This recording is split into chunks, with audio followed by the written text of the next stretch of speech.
발포진 랩소디 서동석. 하늘에도 물길이 있어요. 비와 바람이 드나드는 길목이죠.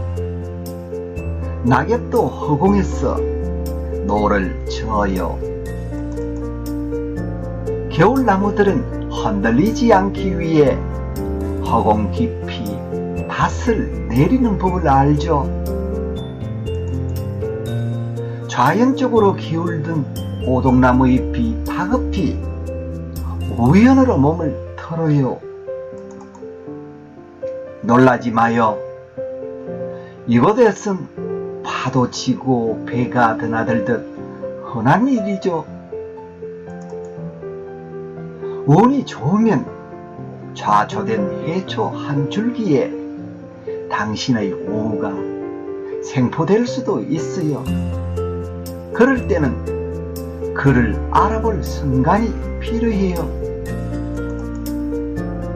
어쩌면 어선 위에서 젊은 어부가 되어 양식한 물김을 뜯고 있거나, 또 모르지요. 누각에서 홀로 일기를 쓰고 있을지도. 해풍이 부는 밤바다에서 어떤 그림자를 보거든 신호를 보내듯 말을 걸어야 해요. 이렇게 물어보는 건 어때요? 혹시 10이라는 숫자를 좋아하세요? 아니면 푸른 포도나무 냄새가 훅 스치거나 정강이 어디쯤을 조금씩 절고 있는지 재빨리 살펴요. 그가 조금만 망설여도 당신은 바로 돌아서는 것을 잊지 말아요. 고독한 수영, 과묵한 입술과 눈빛. 밤이라면 햇불 하나는 오른손에 꼭 챙겨요. 가끔은 내 안에서도 햇불이 번지긴 해요. 나도 내가 누군지 잘 몰라요. 우리는 서로를 모르기에 낯익은 사람들.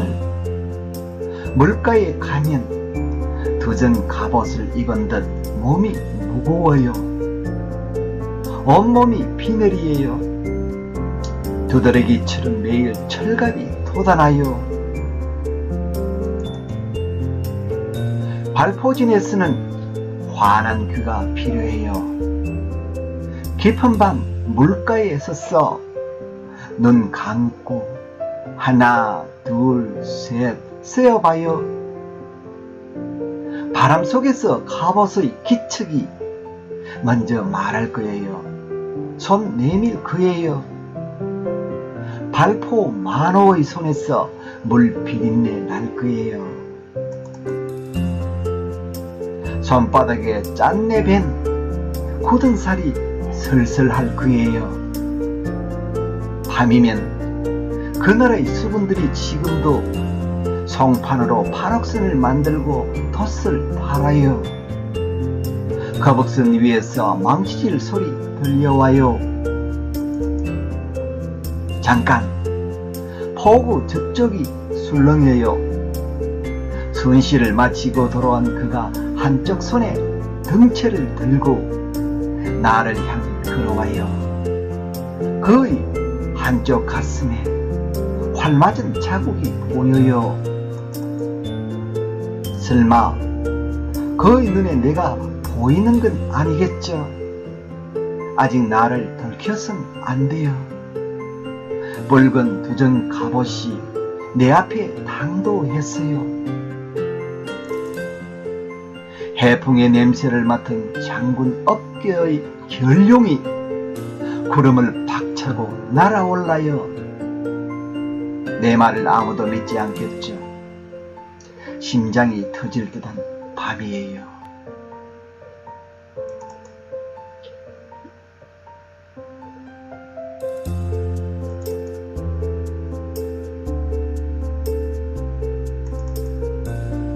안녕하세요.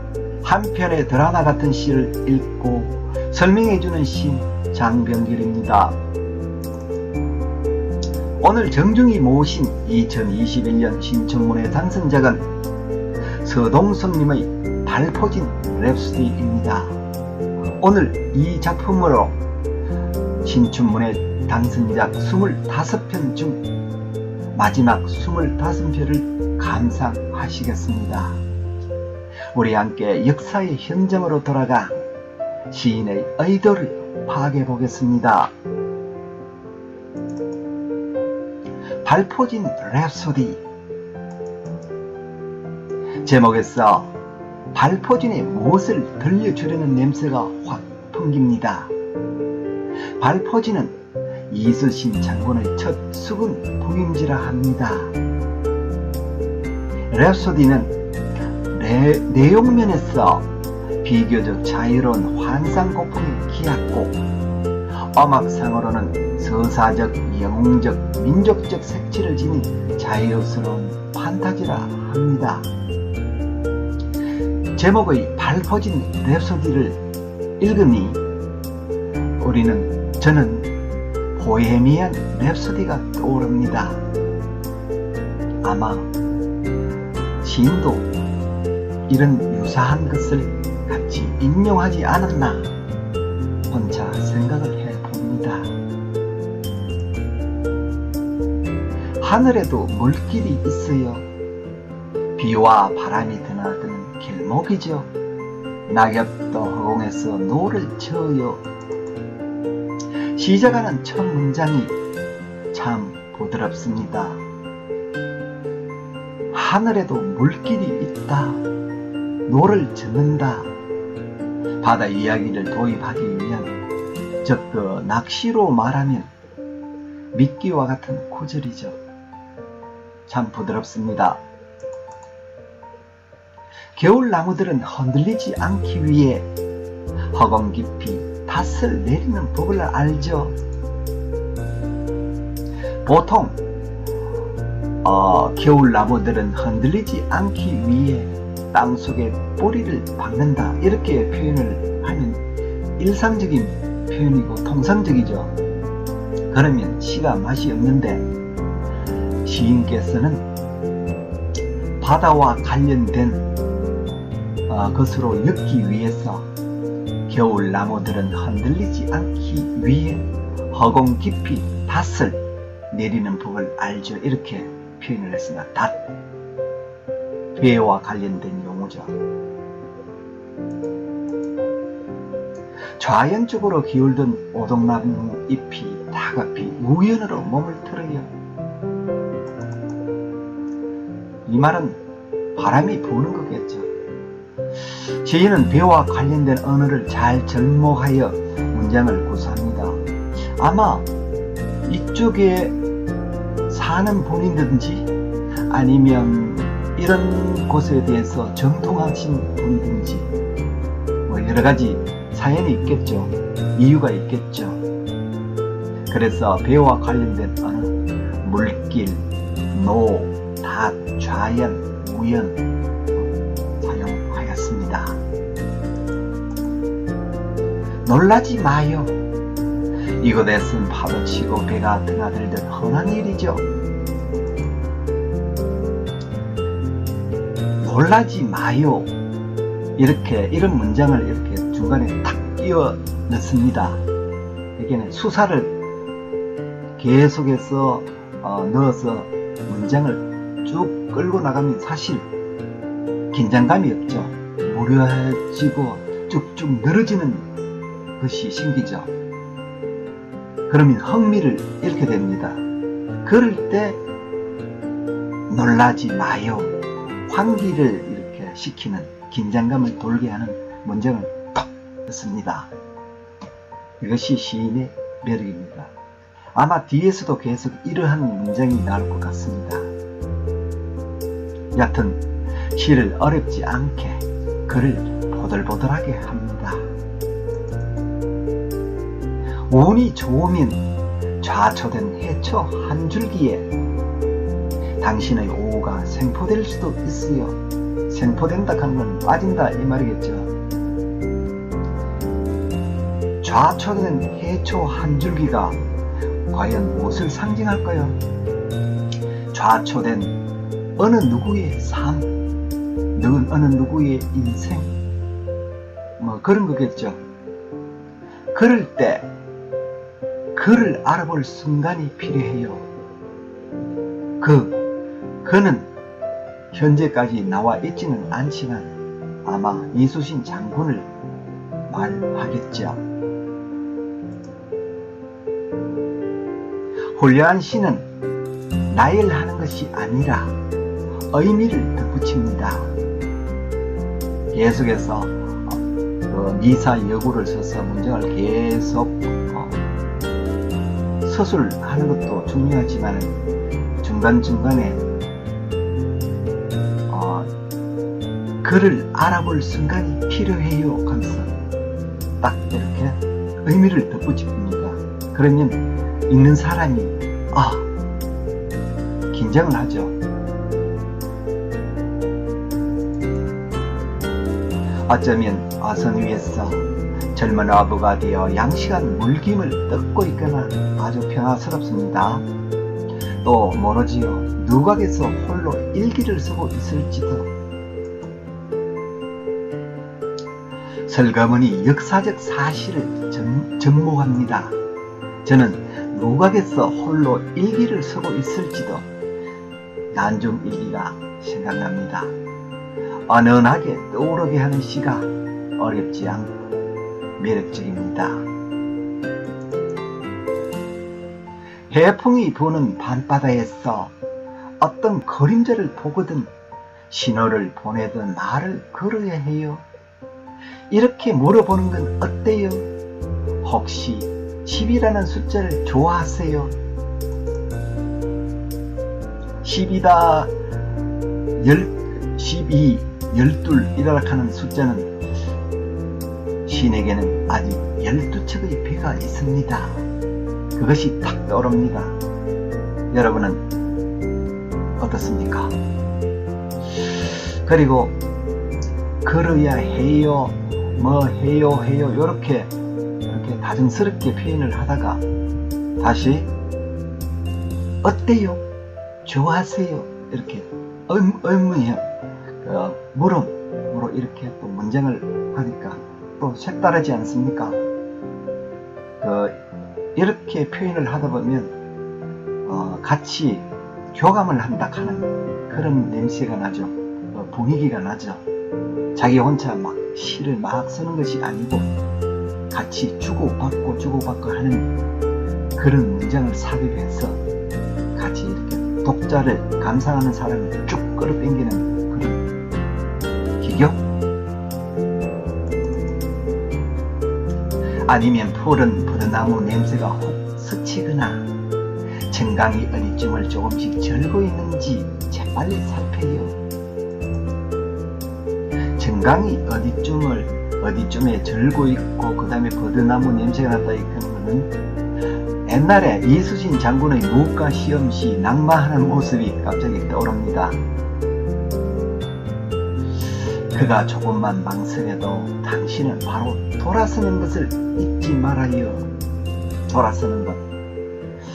이거는 뭐 제가 생각하기로는 아픔을 아프게 하지 않기 위해서 이렇게 해야 되지 않느냐 하는 것을 표현하는 것 같습니다. 예를 들면 뭐 아이가 얼굴이 안 좋은데 너 울라 그러네 이러면 갑자기 울게 되죠. 이거는 울고 싶은데 뺨 때리는 결하고 꼴하고 똑같죠. 아마 그런 냄새가 좀 나는 것 같습니다. 고독한 수염, 과묵한 입술과 눈빛. 밤이라면 횃불 하나는 오른손에 꼭 챙겨요. 가끔은 내 안에서도 횃불이 번지긴 해요. 이 말은 횃불이 번지긴 해요. 이 말은 이수신 장군의 어떤 모습이라든지 평소에 하는 행동이라든지 모든 그것이 횃불을 통해서 내한테 무슨 다가온다. 그런 말이겠죠. 나도 내가 누군지 잘 몰라요. 이때까지는 그 이순신 장군에 대한 배경이라든지 분위기라든지 이런 것을 쭉 묘사하다가 다시 나도 내가 누군지 잘 몰라요. 그래서 자신의 내면도 살짝 보여줍니다. 같이 연계를 딱 시킵니다. 그러니까 시가 남의 이야기를 막 하는 것처럼 들리다가도 아니네, 자신의 이야기일 수도 있네, 이렇게 생각하게 하는 문장이죠. 우리는 서로를 모르기에 낯익은 사람들. 저는 이 문장이 굉장히 참 좋습니다. 우리는 서로를 모르기에, 그거 모를 수 있죠. 그런데 낯익은 사람들이라고 표현을 했습니다. 모르는데 낯익다고, 뭔가 이 의미가 상반되죠. 근데 이것을 시인들이 이런 구절을 잘 쓰는데, 서로를 잘 모르기 때문에 그러한 사람들이 모여 있는 것이, 모르는 그러한 것이 낯익죠. 그렇게 생각을 하시면 되겠습니다. 물가에 가면 두전 갑옷을 입은 두전 갑옷은 이순신 장군이 입던 갑옷이라고 합니다. 온몸이 비늘이에요. 두드러기처럼 매일 철갑이 돋아나요. 이 말은 항상 전시와 같이 갑옷을 입고 다녔다, 그런 말이겠죠.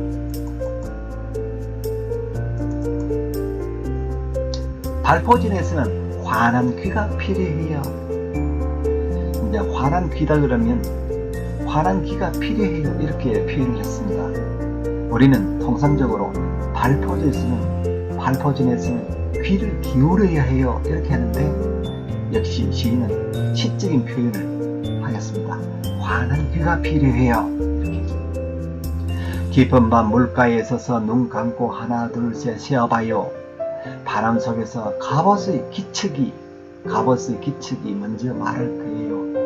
손 내밀 거예요. 발포 만호의 손에서 물 비린내 날 거예요. 발포 만호는 발포진에 있는 수군에 있어서 대장이겠죠. 대장 정도 됩니까? 하여간에 이 문장은 임전을 위한 이순신 장군의 평소 모습으로 비추어집니다. 손바닥에 짠내 밴 굳은 살이 슬슬 할 거예요. 이 문장도 참 재밌습니다.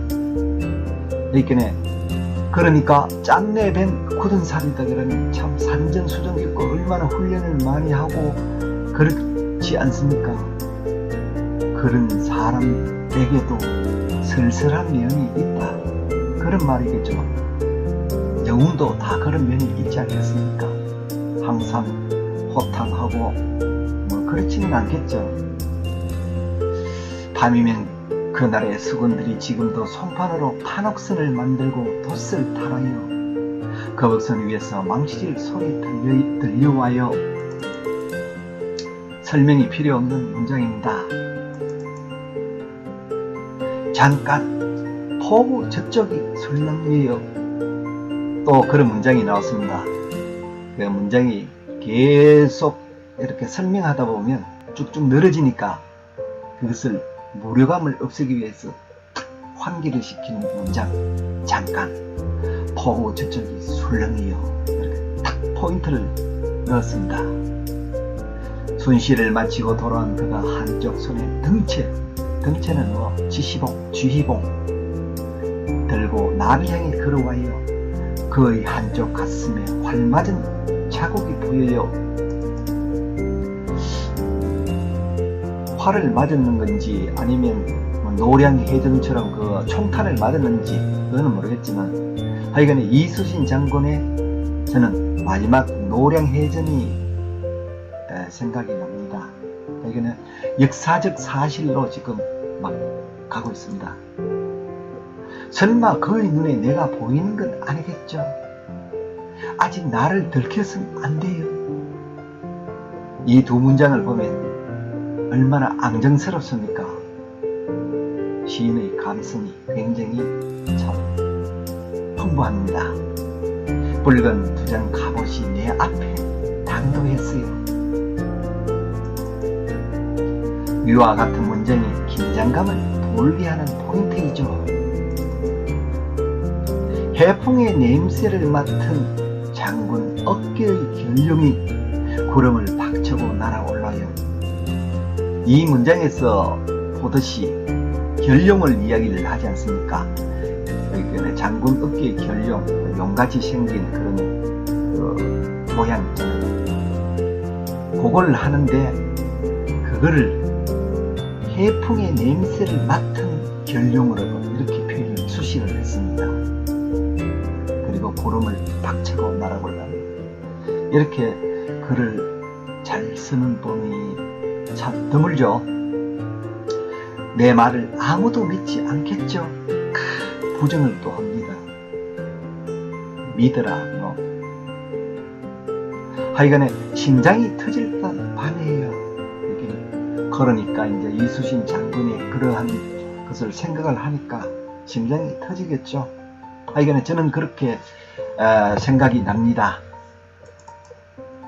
시 결론을 독특하게 마무리하였습니다. 내 말을 아무도 믿지 않겠죠. 심장이 터질 듯한 밤이에요. 이 시를 종합적으로 보겠습니다. 구조는 5연 38행, 좀 길죠. 소재는 발포진 밤바다 배 갑옷을 사용하였습니다. 내용은 이수신 장군의 첫 부임지에서 마지막 노량 해전을 아슴풀에 떠오르게 하는 시였습니다. 역사적 사실을 접목하기 위한 전문 용어, 즉 언어를 사용하였습니다. 이 시를 쓰기 위해서 얼마나 고심을 했는가, 연구를 많이 했는가를 단번에 느낄 수 있었습니다. 원체는 부드러운 언유의 기교로 한 서사시였습니다. 기억하고픈 구절입니다. 제가 겨울 나무들은 흔들리지 않기 위해 허공 깊이 닷을 내리는 법을 알죠. 바다 밑에, 배 밑에 닷을 내리면 배가 물살에 안 떠내려가죠.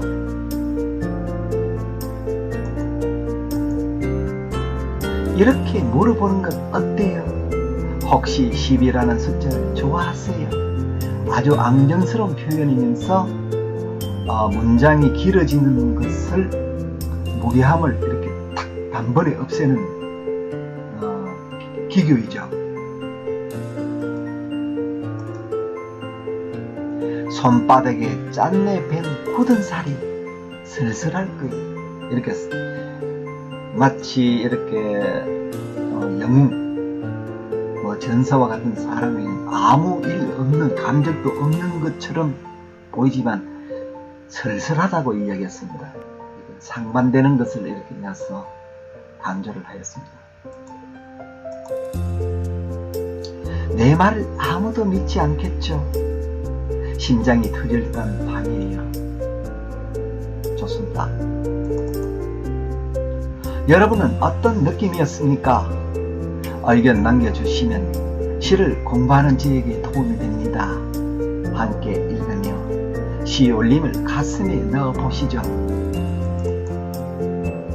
발포진 랩소디 서동석.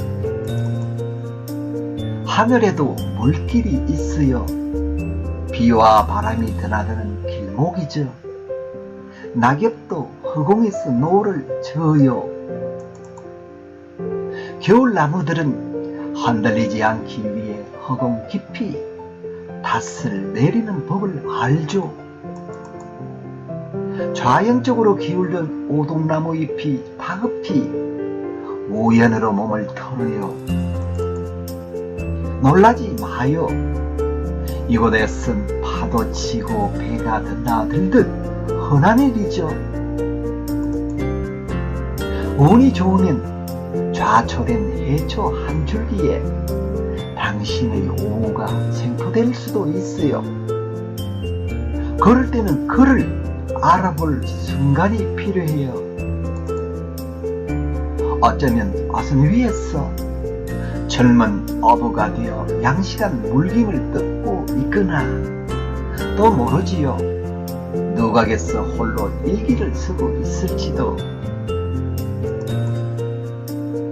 해풍이 부는 밤바다에서 어떤 그림자를 보거든 신호를 보내든 말을 걸어야 해요. 이렇게 물어보는 건 어때요? 혹시 10이라는 숫자를 좋아하세요? 아니면 푸른 버드나무 냄새가 훅 스치거나 정강이 어디쯤을 조금씩 절고 있는지 재빨리 살펴요. 그가 조금만 망설여도 당신은 바로 돌아서는 것을 잊지 말아요. 고독한 수영, 과묵한 입술과 눈빛, 밤이라면 햇불 하나는 오른손에 꼭 챙겨요. 가끔은 내 안에서도 횃불이 번지긴 해요. 나도 내가 누군지 잘 몰라요.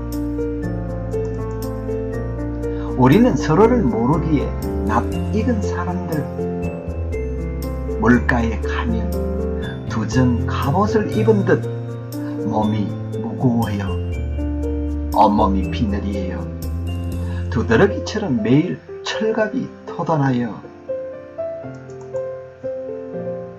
발포진에서는 환한 귀가 필요해요. 깊은 밤 물가에 서서 눈 감고 하나 둘 셋 쐬어봐요. 바람 속에서 갑옷의 기척이 먼저 말할 거예요. 손 내밀 거예요. 발포 만호의 손에서 물 비린내 날 거예요. 손바닥에 짠내 밴 굳은 살이 슬슬 할 거예요. 밤이면 그 나라의 수군들이 지금도 송판으로 파록선을 만들고 돛을 달아요. 거북선 위에서 망치질 소리 들려와요. 잠깐, 포구 저쪽이 술렁해요. 손실을 마치고 돌아온 그가 한쪽 손에 덩치를 들고 나를 향해 걸어와요. 그의 한쪽 가슴에 활맞은 자국이 보여요. 설마 그의 눈에 내가 보이는 건 아니겠죠?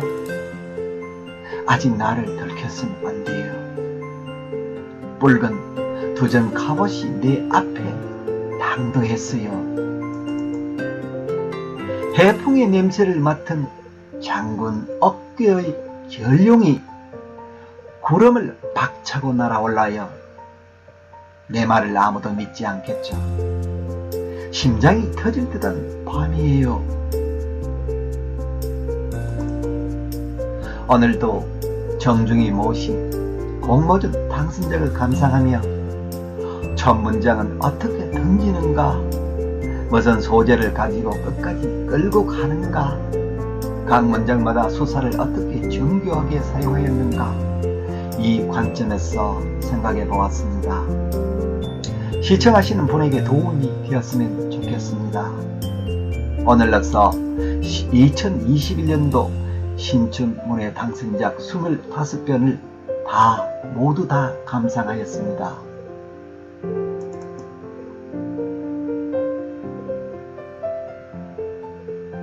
오늘도 시청해 주셔서 감사합니다.